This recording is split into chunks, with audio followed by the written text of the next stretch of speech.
Buenas noches. Todas las mañanas cuando usted se mira en el espejo para afeitarse, maquillarse o peinarse, lo primero que ve es su rostro. Gústele o no, es la característica física que más lo distingue, que lo identifica. Nuestra cara nos puede abrir o cerrar puertas en el ámbito sentimental, laboral y social. En muchos sentidos, nuestro rostro puede definir nuestra vida. Por eso consideramos que esta noche era necesario que conocieran a Nayibe Sáenz. Ella, como pocas personas, tiene la autoridad para hablar de la influencia de un rostro en todos los aspectos de la vida. Un cáncer comenzó a carcomer gran parte de su cara cuando tenía 16 años, justo en el momento en el que su belleza florecía, cuando su vida productiva estaba comenzando. Pocas veces hemos sido testigos de un drama tan intenso como el de Nayibe. Drama en el que advertimos, ustedes verán imágenes fuertes. Pero Diego Bauque tiene otra razón para presentarles a esta mujer hoy, porque hace poco Nayibe se enteró de que hay una luz al final del túnel, una esperanza. Y como nos cuenta Diego Bauque, ella descubrió que literalmente puede haber otra cara de su soledad.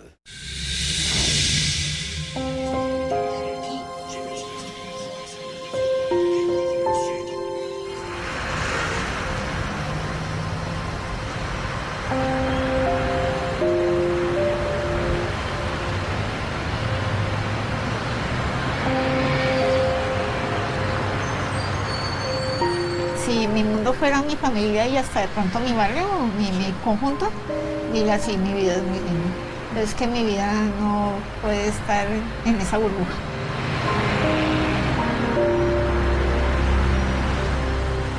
Para mí conseguir trabajo es absolutamente complicado.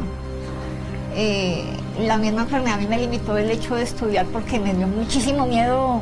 Me da miedo el rechazo, me da miedo la burla, con eso vivo.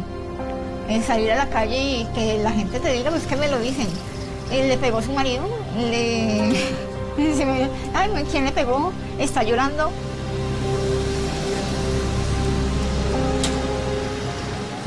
Eso es horrible. Y además que si te miraran porque, uy, cómo te quedó bonito el maquillaje, no, te miran es porque eres algo feo. Eso no es grato. Yo digo una vida digna es porque para mí esto no es digno. Que en mi casa he recibido el amor impresionantemente de mamá, de papá. Mi familia me ha amado, yo creo que más que a cualquiera. Me he sentido absolutamente amada, pero es que el mundo no es este.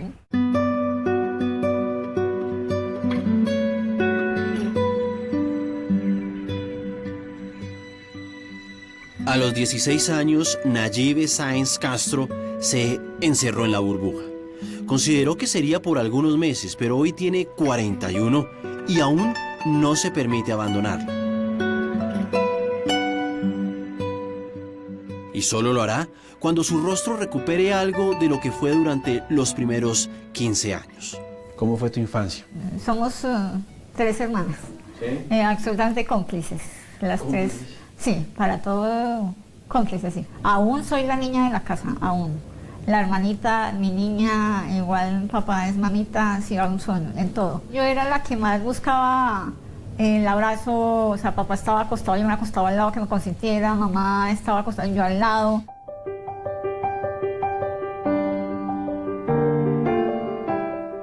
Su infancia y adolescencia se resumen en la compañía juguetona e inseparable de sus 2 hermanas en Bogotá. Los amigos, las fiestas, éramos terribles con mi mami, sí. Cuando de pronto queríamos ir a una fiesta o algo y ella no nos dejaba, entonces ella era la mala del paseo y las 3 éramos muy unidas, entonces éramos papi y mi mami no nos deja salir.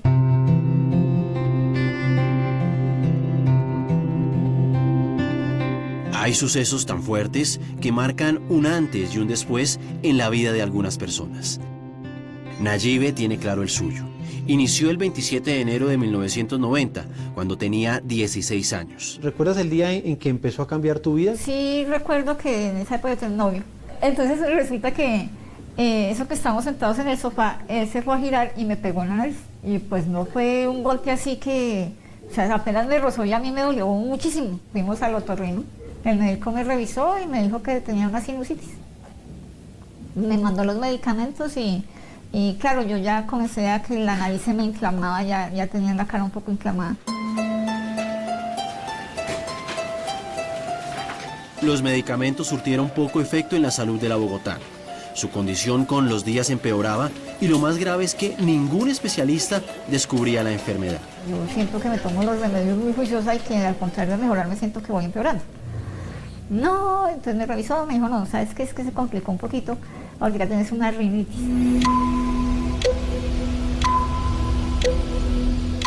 Una noche de agosto de 1990, mientras Nayibe se hacía una limpieza, ocurrió algo que la alarmó más. Estaba limpiándome las secreciones con un copito y yo sentí, lo introduje por una fosa y lo sentí en el otro lado, en la otra fosa. O sea, yo le introduje por y lo sentí aquí. O sea, yo dije, wow, ¿qué pasó aquí? Entonces llamé a mi hermana y le dije, Jenny, hazme un favor y revísame porque yo me introduzco el copito por una fosa y lo estoy sintiendo en el otro lado. Ella me cogió a la luz del bombillo y me miró y me dijo, tienes un hueco en el tabique impresionante.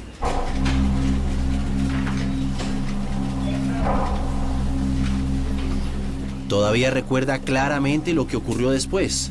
La hospitalizaron, le hicieron una delicada operación, extrajeron algo raro de su nariz. ¿Y el resultado de esa biopsia cuál fue? A mí no me dijeron, o sea, igual yo tenía 16 años, era muy niña. Y hablaron fue con papá y mamá. Y les entregaron una noticia trágica. Nayibe tiene cáncer. Porque por la agresividad de la enfermedad no me dan más de 3 meses de vida. Omaira Castro es su mamá.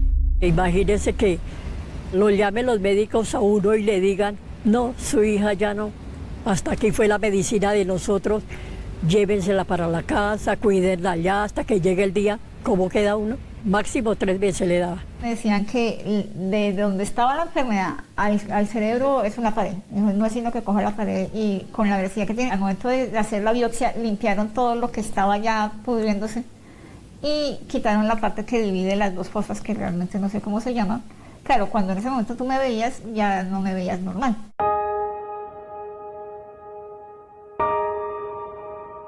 El cáncer nasal comenzó a debilitar sin piedad su cuerpo. La verdad no soy consciente en qué momento como que aterricé y dije, oiga, esto es gravísimo. Pero creo que me daba cuenta era por el deterioro físico, porque no solamente era ya la nariz que se iba perdiendo, sino porque ya el peso, yo comencé a bajar de peso, el apetito se me fue totalmente, entonces ya no dormía. A pesar del pronóstico desesperanzador, los padres de Nayibe no se resignaron.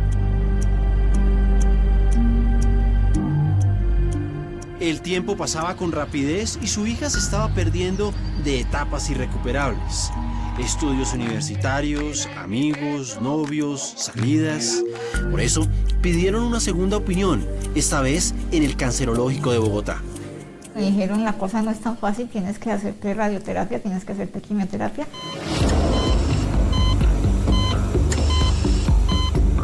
Y una serie de cirugías en el rostro con el fin de atacar sin contemplaciones la enfermedad. La estrategia médica dio frutos. Los 3 meses de vida se extendieron a 24. Fueron 2 años en los que Nayibe se sometió a más de 20 radioterapias y a 6 ciclos de quimioterapia. Después de eso, ahí sí, comenzó a creerse la palabra que le repetían galenos y familiares. Heroína, por sobrevivir al cáncer. A mí la radioterapia me para la enfermedad. Yo mido más o menos unos 70 y llegué a pesar 30 kilos más o menos. Entonces, y comienza esta evolución de mejoría impresionante. O sea, ya el apetito comenzó a llegar. Pero el precio que Nayibe tuvo que pagar para volver a estar sana fue muy costoso. Pero el rostro, ¿cómo estaba? No, la enfermedad lo que hizo fue carcomer todo, o sea, no tenía nada. La primera biopsia en la San Rafael, pues ya me quita parte de mi nariz en exterior, porque igual interior la enfermedad la estaba carcomiendo. La sorpresa mía cuando habían quitado todo esto. Yo esperaba, bueno, le quitaron la nariz, la limpiaron. No, le quitaron, era un hueco lo que tenía. Casi me muero cuando la vi. Pues la enfermedad seguía carcomiendo, entonces quité las costras, que retire piel que ya no funciona, entonces ya era menos. Y a mí me hicieron como 5 biopsias. Llegó el momento en que yo ya no tenía nada. En la Navidad de 1992, el cáncer empezaba a convertirse en un recuerdo cada vez más lejano. Todo lo contrario ocurría con su rostro. Recuerdo que era plena Navidad y ese día se me desprendió el labio. O sea, el labio estaba pegadito de alguna parte, no sé, y ese día yo sentí cuando pum, se reventó y era plena Navidad y lo que estaba yo era sangrando por todo lado.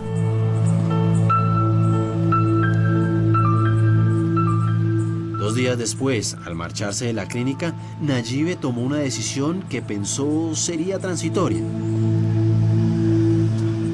Entonces, ¿yo qué hice? Pues ocultarme. Entonces, de repente los amigos que igual eran los amigos míos eran los mismos de mis hermanas. Entonces le preguntan a ellas cómo está, ¿la podemos ver? No, ella no quiere ver a nadie. Según Nayibe, los médicos siempre le dijeron que después de algunas cirugías plásticas, su cara volvería a ser la de antes y que no olvidara su prioridad, erradicar definitivamente el cáncer. Pero mientras eso ocurría, es decir, a los 18 años, cuando una mujer expone más su belleza y su vida social y sentimental comienzan a florecer, resolvió que su rostro solo se los enseñaría a las personas más cercanas, a aquellos que estuvieran en su burbuja. Yo no me dejaba ver. Entonces, de repente es eso que tú me decías, es la misma vanidad que digo, no, el que me vio y me recordará bonita como era y no quiero que me vean ahorita. Cuando tú conoces a alguien, lo primero que haces es mirarlo a la cara. Esa es tu entrada. Es como tú te muestras al mundo, a todo el mundo. Sí. Y yo no tengo un rostro normal. Entonces, yo me muestro al mundo de manera anormal. Familia y médicos. Básicamente, esos eran los dos únicos grupos de personas que ella permitía que observaran su deformidad facial. Para el resto de personas, Nayibe dejó de existir. Mi hermana recuerda mucho una en que estábamos hablando y yo comencé con un labial a dibujar un labio en mi mano y yo le decía, yo no puedo volver a maquillarme. Yo le escogí el labial y le decía, yo no me puedo maquillar. Muy chévere, y yo lloraba y les decía que muy chévere por ellas, que podían ser bonitas, que podían maquillarse y yo no. Para volver a maquillarse sobre un rostro similar al que tuvo durante sus primeros 16 años de vida, Nayibe se sometió a casi 20 cirugías durante 10 años. Ensayaron de todo. Esta parte es esta parte de mi brazo. Trasladar distintos trozos de piel de su cuerpo a la cara. En otro procedimiento rotaron eso y me lo pegaron a la cara. O sea, yo duré pegada el brazo así 3 meses más o menos. Y me sacaron parte de costilla y colocaron el dorso de la nariz. No obstante, todos los esfuerzos Comencé a drenar y a drenar y a drenar por este lado. fueron en vano. El doctor me dijo, no, el colgajo le reabsorbió todo el hueso y se dañó la cirugía. Sin embargo, la esperanza de recuperar su belleza aún la conservaba, porque siempre encontró consuelo científico en algún especialista. En una de esas ocasiones mi hermana me preguntó, ¿tú hasta dónde vas a llegar a hacerte cosas? Entonces, recuerdo que le contesté, yo me hago lo que los médicos me digan que debo hacerme, pero el día en que ellos me digan, ya no hay nada más que hacer, y yo me miro al espejo y no me gusta lo que veo, ese día sí no sé qué voy a hacer. ¿Cuándo llegó ese día? Después de muchísimas cirugías en cancerología, ya me decían, Nayibe, ¿qué hacemos? No nos funcionó, Nayibe, ¿qué hacemos? O sea, él estaba absolutamente dispuesto a hacer lo que fuera, pero ya no nos estaba funcionando. Entonces, salí de cancerología, le dije a papá y a mamá que quería un tiempo de descanso, estaba agotada, yo no quería más médicos, no quería cirugías, no quería nada. Eso ocurrió en el 2000 y durante los 2 años siguientes, Nayibe se alejó totalmente de los quirófanos y de las cirugías y nuevamente se internó en su burbuja. Salvo sus ojos, su rostro siempre permanecía oculto para personas distintas a sus familiares. Y en esa condición Nayibe ya completaba 12 años sin darles la cara ni a novios, ni a nuevos amigos, ni a salidas, ni a fiestas típicas de la adolescencia. 12 años así, en los que tampoco les dio la cara ni a la universidad, ni a algún trabajo.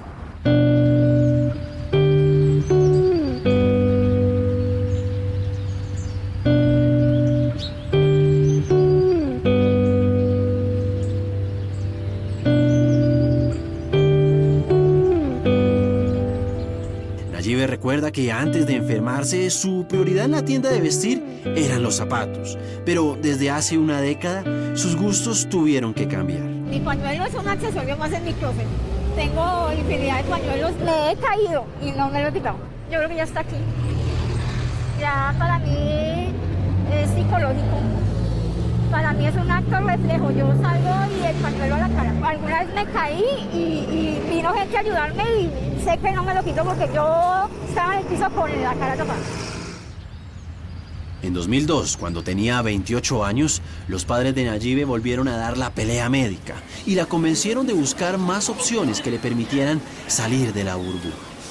En su EPS Compensar le prometieron que harían una junta médica con los mejores profesionales para estudiar a fondo su drama. Noticias como esa siempre tuvieron un efecto esperanzador en ella. Llegué a la junta médica, 30, 40, 50, muchísimos médicos. Me revisaron, me miraron, todos opinaron. Unos días después le informaron la conclusión. Llegó ese día, yo fui con muchísimas expectativas de que vamos a ver qué pasa. Y apenas llegó el doctor, me dice, la junta médica concluyó que es mejor que te quedes así, que no hay nada que hacer. O sea, ese día llegó, y yo no estaba preparada. Y lo que hice fue llorar. Llegué a mi casa y mi papá, recuerdo a mi papá estaba acostado y yo me acosté junto a él y lloré y me explicaba que el doctor me había dicho que no había nada que hacer. Claro, pues obvio que yo miraba al espejo y no me gustaba para nada. Y yo decía, por Dios, eran como 40, 50 médicos y ninguno me dice que hay algo que hacer. Ese día sí lloré muchísimo.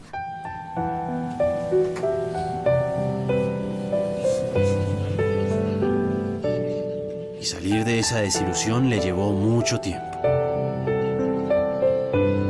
Durante 3 años más, su cuarto continuó siendo su espacio predilecto y su colección de pañuelos creció.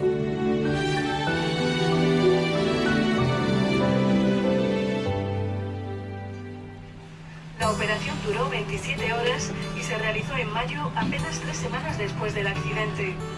El 27 de noviembre de 2005, la esperanza volvió a tocar a Nayibe. He reactivado los músculos y ha ido cada vez mejor. Ese día observó una noticia proveniente de un lejano país, con una perspectiva diferente para su realidad. Sale en televisión la primera trasplantada en el mundo, que fue una señora allá en Francia. Salió la noticia. Oh, ese día me llamó el tío, el primo, todo el mundo. Sí, viste la noticia, a ti, ¿por qué no te hacen eso? Estas imágenes corresponden a un documental realizado por la BBC en 2006.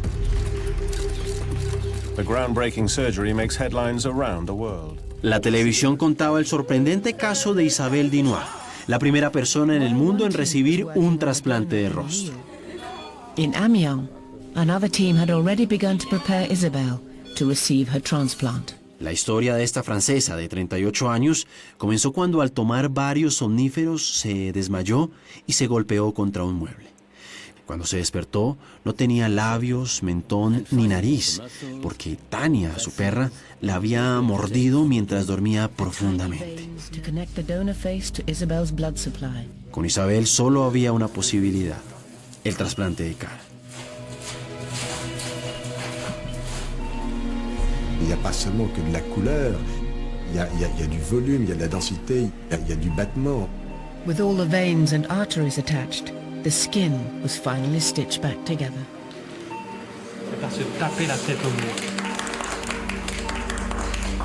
From now on, Isabelle would be monitored closely to see whether or not her body would accept the transplant. Unos meses más tarde, también en 2005, un hospital de China le enseñó al mundo el segundo trasplante de cara. Surgeon Guo Shuzhong wants to take face transplantation to the next level. Un oso mordió a un cazador de ese país y le arrancó su nariz, mentón, boca y algunos sectores de la mejilla. Este fue el resultado de la operación. And could shatter the dreams of disfigured people throughout the world. Luego vuelve otro trasplantado y otra vez, sí lo viste, entonces ya eran los vecinos también, sí vio Nayibet. Y aunque esas cirugías volvieron a motivarla, ¿Esta cirugía es similar a la que usted se tiene que hacer, Nayibet? Sí, sin embargo a mí los médicos ya me dijeron que lo que a mí vendrían a trasplantarme sería únicamente lo que es la nariz y el labio superior. también consideraba que la posibilidad para su caso era remota, porque esas operaciones fueron practicadas en países del primer mundo, Francia y China. And that is very, very high. De todas maneras, se hacía con frecuencia varias preguntas, especialmente estas dos. ¿El trasplante de rostro es mi salvación? Y esta otra. ¿Habrá algún médico en Colombia capaz de hacerlo?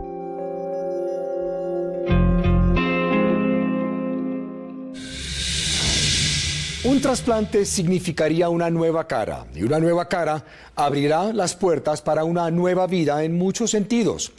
Pero conseguirla en Colombia no será fácil. ¿Qué tendrá que hacer Nayibet ahora? Ya regresamos. En segundos. ¿La cirugía de Nayibet se va a hacer, señor ministro, sí o no? Digamos, eso es un tema que depende de un consejo médico, ¿no? ¿Cuándo se le puede dar la decisión? Porque Nayibet lleva con su rostro así 24 años, doctor. Sí, pero los trasplantes de cara se han empezado a aplicar prácticamente desde hace 2 años. Sí. Y en muchos países del mundo tienen mucha evidencia negativa en contra de la vida de la persona, el riesgo de la vida de la persona No se vaya. por ese tipo de trasplantes. Por esas razones.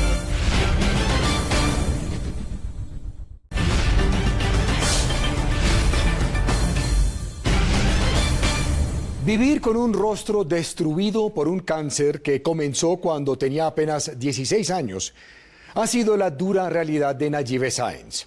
Ahora tiene 41 años y vive prácticamente escondida, limitada en muchos sentidos, en un país vanidoso donde la belleza física es el termómetro con el que somos juzgados por muchos. Pero hace poco Nayibet descubrió que existe la posibilidad de conseguir un trasplante. Se han hecho decenas en el mundo y ahora en Colombia médicos cirujanos dicen que podrían hacer lo mismo para ella. Pero primero tendría que conseguir un rostro.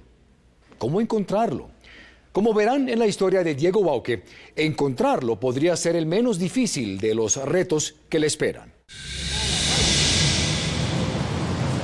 Después de superar un agresivo cáncer nasal, el rostro de Nayibet Sáenz Castro quedó con una severa deformidad facial que la acompaña desde hace 15 años. Pero en 2005, cuando ella tenía 31, una noticia de la medicina le dio la vuelta al mundo. She had become the first person in history.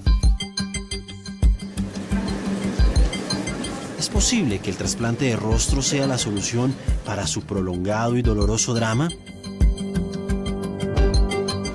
¿Algún cirujano en Colombia la podrá ayudar? Antes del injerto no podía comer.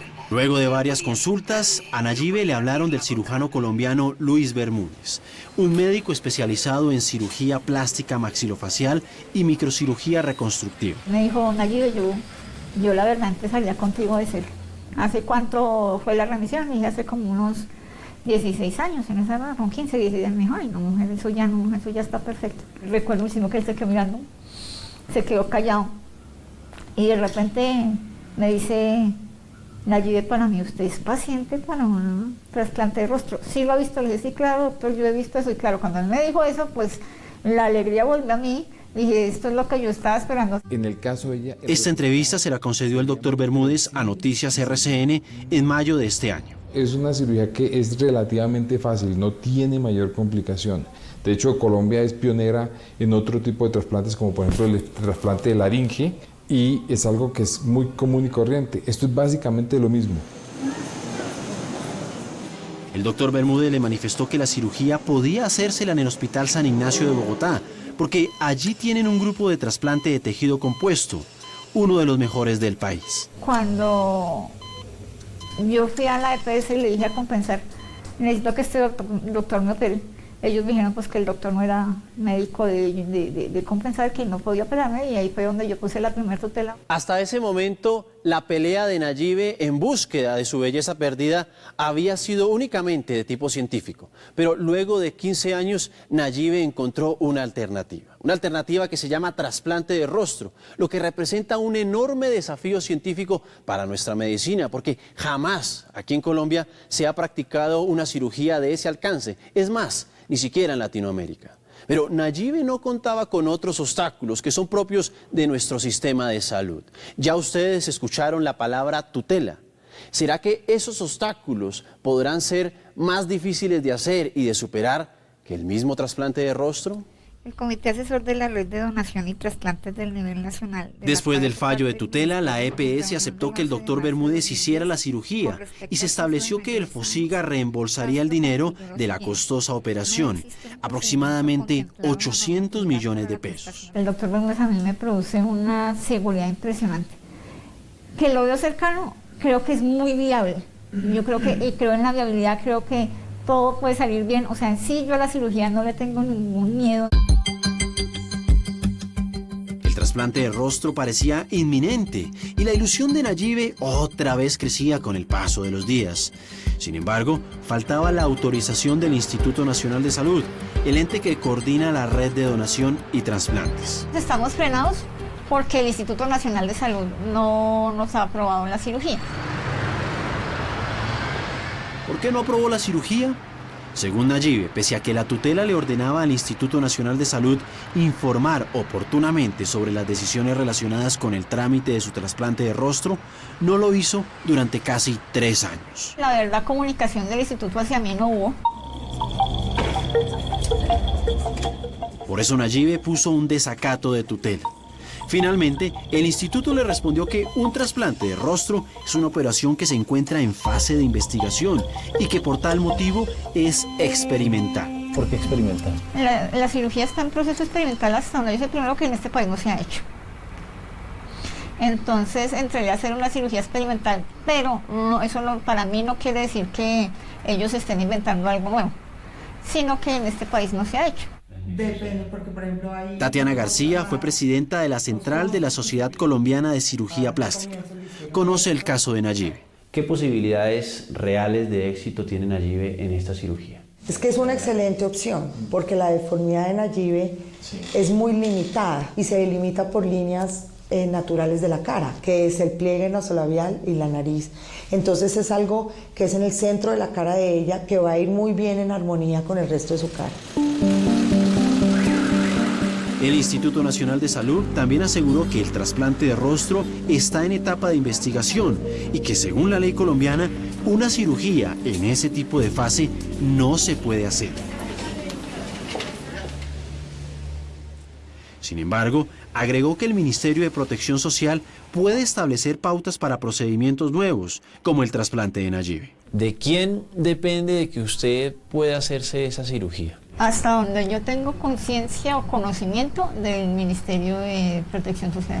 ¿Y el ministerio le ha respondido a usted, Nayibe? No, a mí no. ¿Cuánto tiempo lleva usted esperando respuesta? Desde el 2011, que es cuando el juez falla a mi favor y les dice a ellos que me respondan. Una respuesta que, con suficiente paciencia, ha esperado en su burbuja.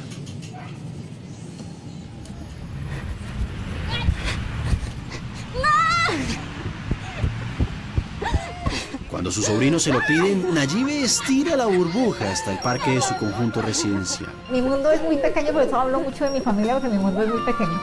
Ellos me hacen feliz. No. Con ellos, el pañuelo sobra, porque lo que ven aquí es a un ser alegre, tierno y divertido. Una linda persona que por culpa de este semblante muchos desconocen. Un bello ser que Nayibe siempre guarda cuando sale a la calle. ¿Cómo se siente cuando se quita uno el pañuelo? Siento temor. miedo. ¿Miedo? ¿Por qué? A las miradas inquisidoras, a la forma como me mira la gente. Te miran porque eres algo raro y esa mirada duele. Yo vivo en un planeta en que la apariencia física cuenta muchísimo. Ajá. Y lo siento, y lo he sentido. Sí. Por eso evito las calles, por eso ando con mi pañuelo, por eso siento que mi vida también se ha frenado porque todo entra por los ojos. Y lo que yo muestro a la gente al momento de conocerme inicialmente es donde eres rara, eres anormal, esto no está bien. Para que Nayibe pueda ser trasplantada necesita la donación de una cara, evidentemente de un cadáver. Y en Colombia, la cifra de donantes de órganos es cada vez más baja. Por esa razón, el pasado 29 de mayo, la Secretaría de Salud de Bogotá organizó una marcha para estimular el trasplante de órganos, porque en el último año la tasa de donación descendió del 14 al 6%. Una familia que decidió donar el corazón, se lo debo a ellos, gracias Señor, y les pido todos los días que los bendiga. ¿Usted está vivo es por ellos? Por ellos, sí. Por Dios y por esa familia que decidió de buena voluntad decir, donemos este órgano. Yo tengo un riñón de una persona que en vida donó ese riñón y con ese órgano llevo 7 años como si fuera una persona netamente normal. Tuvieron un corazón muy grande, haber pensado en mí porque yo ya, mi única esperanza era el trasplante o morir.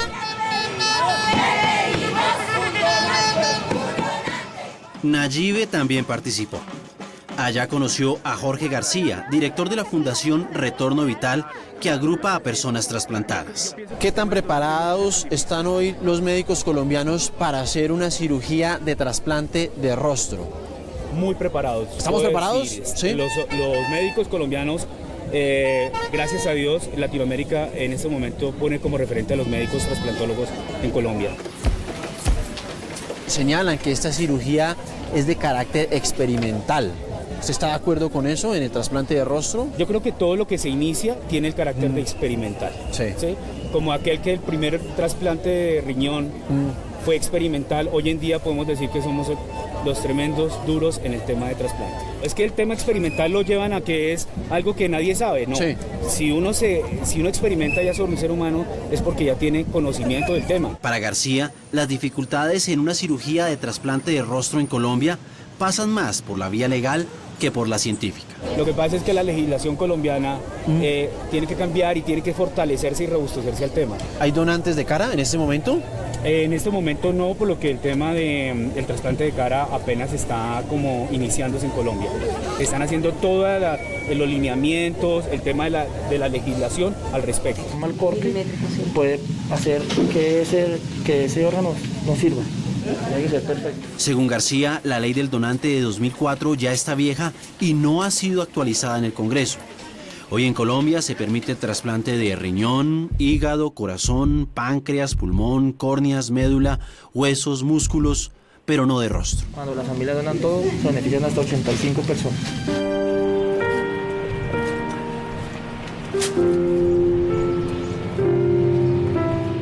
¿Acaso ese será otro obstáculo que se le atravesará a Nayibe en su búsqueda de la belleza perdida?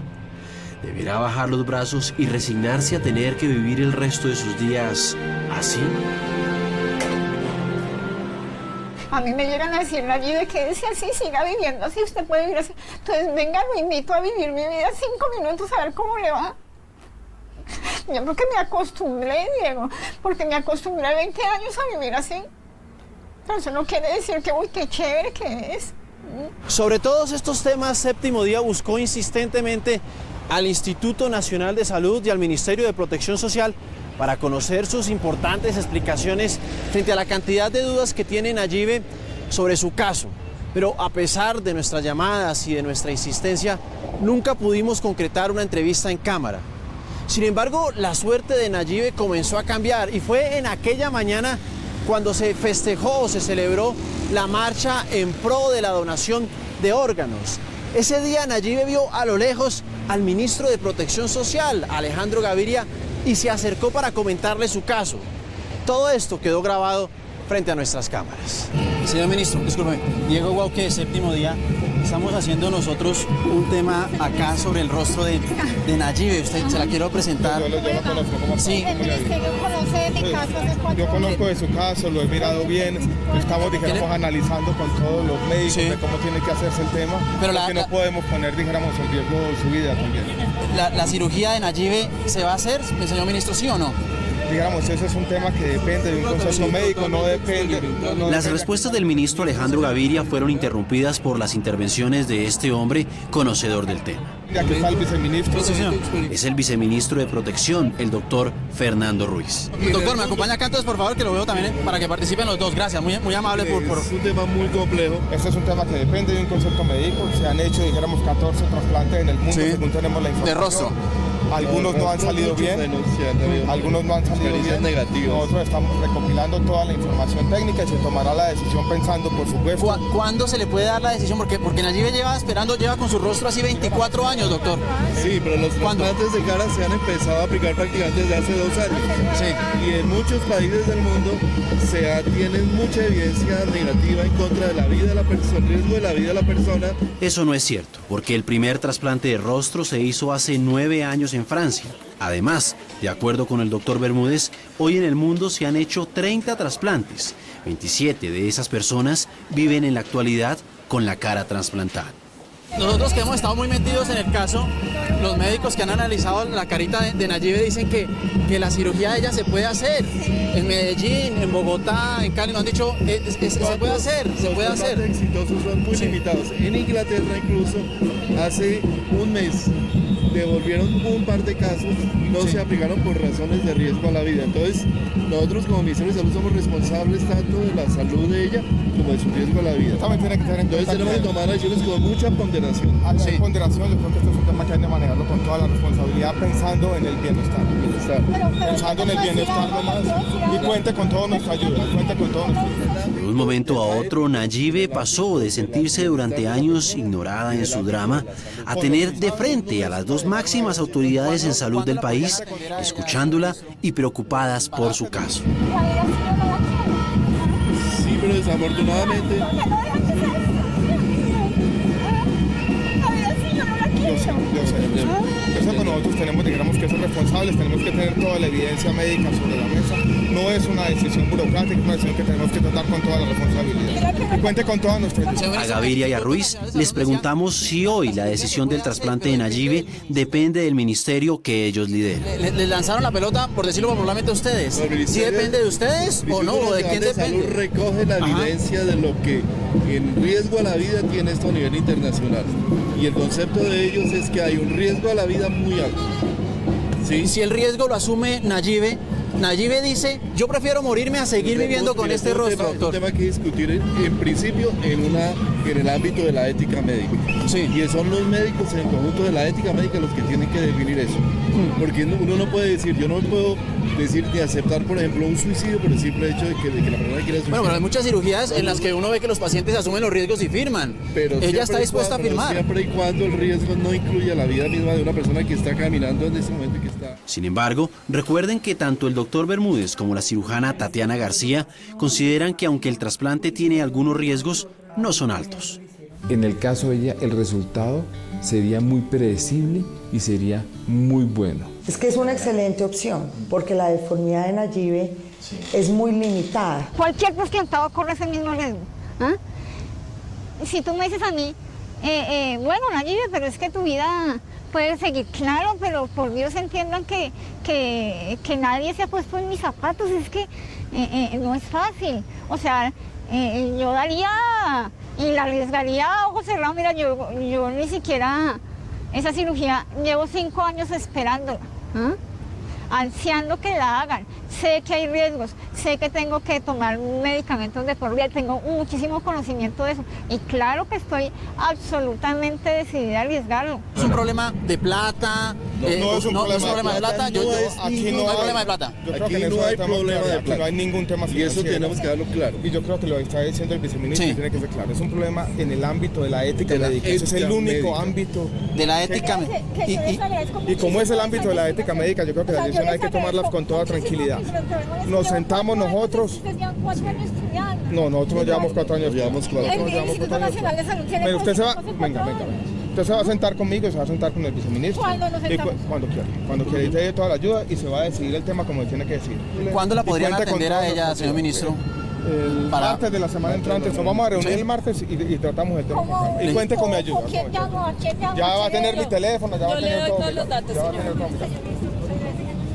Bueno, muy amable, señor ministro, muy gentil. Gracias.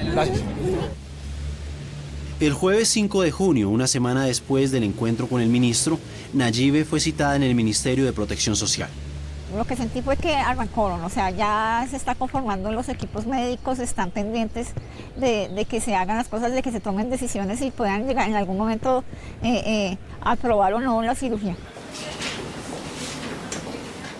Aprobar su trasplante requiere de 2 pasos. El primero, escuchar las recomendaciones de un comité bioético, pero el segundo es más difícil. Lo mío sería algo como un proceso experimental y eso todavía está muy claro que no se donan órganos para procesos que vayan a experimentos, a cosas experimentales, que serían cosas que tendrían que modificarse a la larga. Y la ley comenta que se donan los órganos ya para procesos que ya están autorizados y reglamentados.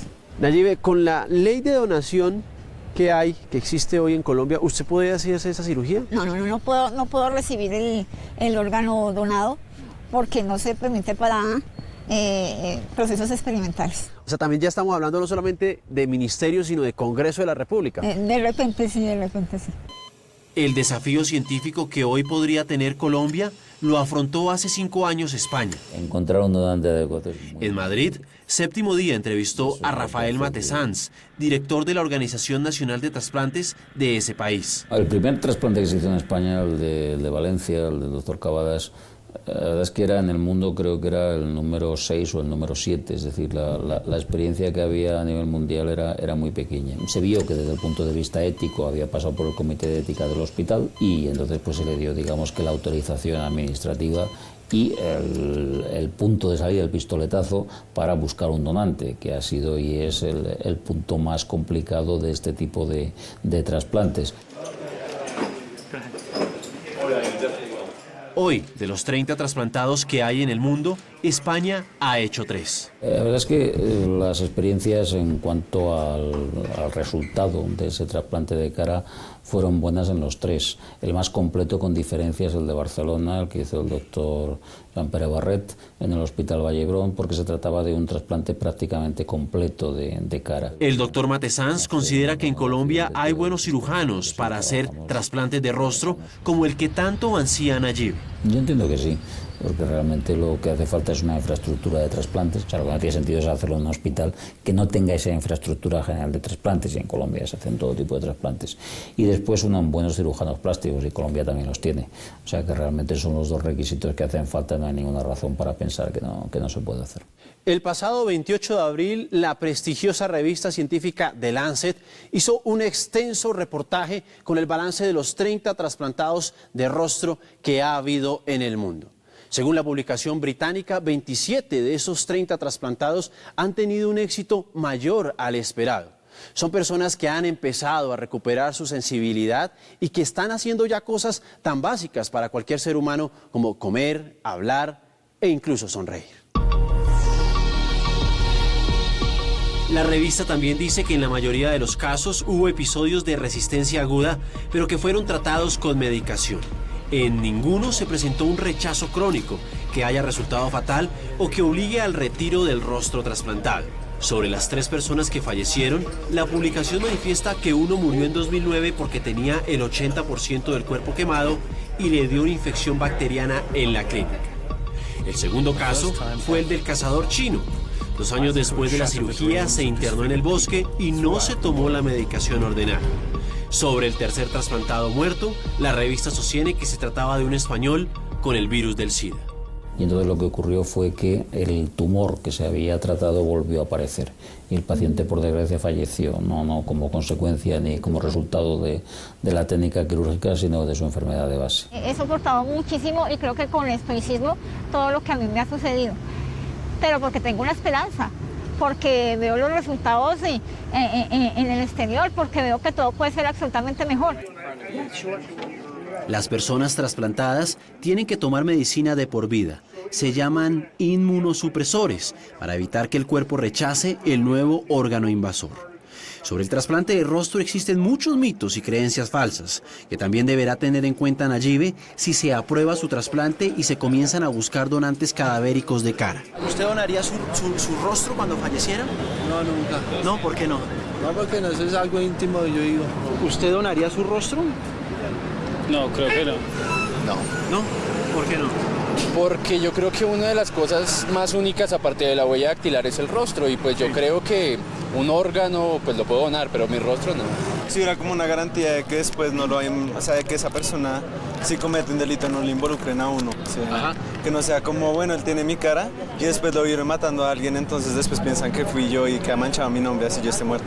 La idea no es que se traslade el rostro de una persona a otra persona, no es que yo quede con el rostro de la persona que me donó, sino que el rostro lo que va a hacer es que la fisionomía ósea de la persona que recibe, del receptor, va a tomar nuevamente su origen. No es nada más. Se amolda al cráneo de la nueva persona, ¿no? Exactamente, no es que va a quedar con los rasgos ni con nada de eso. Mira, por ejemplo, cómo se hace un lado. La cirujana Tatiana García también sostuvo que en Colombia existen excelentes profesionales capaces de arreglar y maquillar la cara del cadáver donante. Y se hace como si fuera una prótesis, como las de maquillaje en las películas de ciencia ficción y eso. Se hace una prótesis de la nariz y del labio y se termina de maquillar el cadáver para que no vaya, digamos, a quedar en una forma desfigurada para ir a su velorio o a su entierro. Francia ya ha hecho 10 trasplantes de rostro, Estados Unidos 7, Turquía también 7, España 3, Bélgica 1, China 1 y Polonia otro. Colombia podría ser el 8º país del mundo y el primero de Latinoamérica en hacerlo. Es una cirugía que es relativamente fácil, no tiene mayor complicación. Los médicos colombianos están listos, la paciente también. Y ahora parece que el Ministerio y el Instituto Nacional de Salud quieren impulsar el proyecto para que la ley del donante incluya el trasplante de cara. Si ellos me quitan esa esperanza, sí te cuento que no sé qué vaya a pasar. Yo llevo una actitud positiva. ¿Tú prefieres morir a seguir viviendo de esta manera, Nayibe? Creo que sí, creo que es que lo que yo te decía es cierto. No me doy golpes de pecho, no me desespero porque tengo esperanza. Pero si a mí me quitan la esperanza, creo que mi vida cambiaría muchísimo.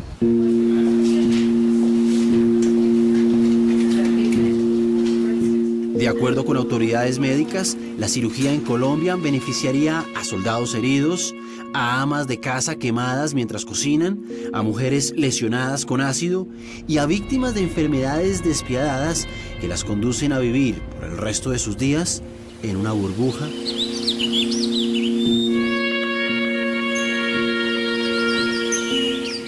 y con un pañuelo.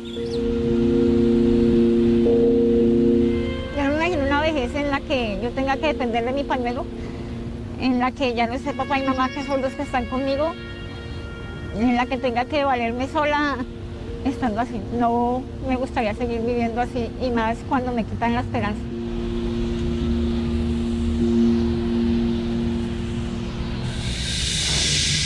Colombia podría ser el país donde se realice el primer trasplante de rostro en Latinoamérica si todo sale a favor de Nayibe. Esta semana, el Ministerio de Salud fue más proactivo. Llamaron a Nayibe y han estado consultando con los médicos del Hospital San Ignacio. Nosotros les contaremos cómo se desarrolla esta historia. ¿Usted estaría dispuesto a donar su rostro o el de un ser querido para que sea trasplantado a alguien que lo necesita? Escriba su opinión al hashtag #DonoMiRostro. Nosotros ya regresamos.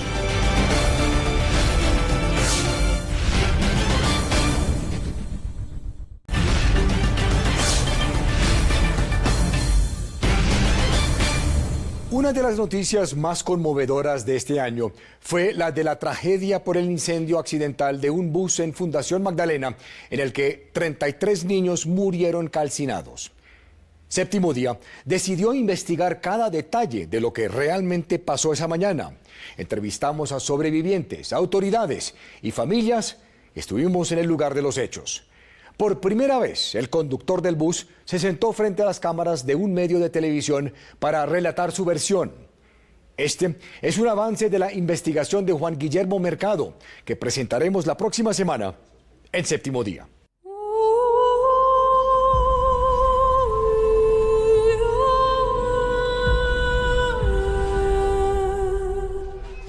El día más trágico que ha vivido Fundación, Jaime Gutiérrez se levantó temprano a repetir una rutina que cumplía desde hace un mes. A las 6:30 lo esperaba allá en la funeraria, para llevarnos el carro, para allá hacer la labor de los niños.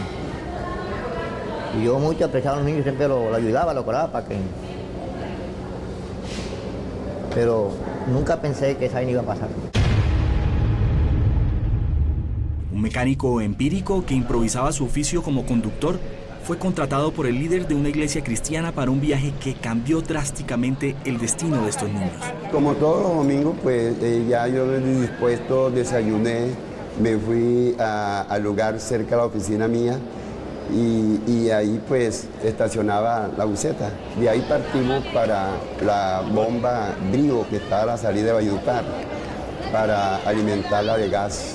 Decenas de pequeños de este deprimido sector esperaban que echaran a andar el bus para el último paseo de sus vidas. Nosotros estábamos cantando alabaré, alabaré, alabaré, alabaré, alabaré a mi Señor. Los cantos los interrumpió una falla en el vehículo. Cuando iba andando la muchacha se me apagó, como que la manguera se desconectó y no sé cuándo. Vine hoy, cogí la conecté, prendí y se fue el llamazo enseguida. Llamas consumieron en minutos toda la buseta. Y eso cogió candela, que entonces no daba tiempo para uno movilizarse. Y la parte que más duele, que atormenta, es ver aquí, Juan, a un par de personitas, que yo las veo, y todo el que está conmigo, pero ¿qué es esto? Las dos personitas acurrucadas, ya completamente quemadas. Por primera vez y desde la cárcel, Jaime Gutiérrez, conductor de este bus, y Manuel Salvador Ibarra, miembro de la Iglesia Pentecostal Unida de Colombia, cuentan para la televisión del país qué pasó el domingo 18 de mayo pasado, cuando Fundación y todo un país lloraron a estos ángeles.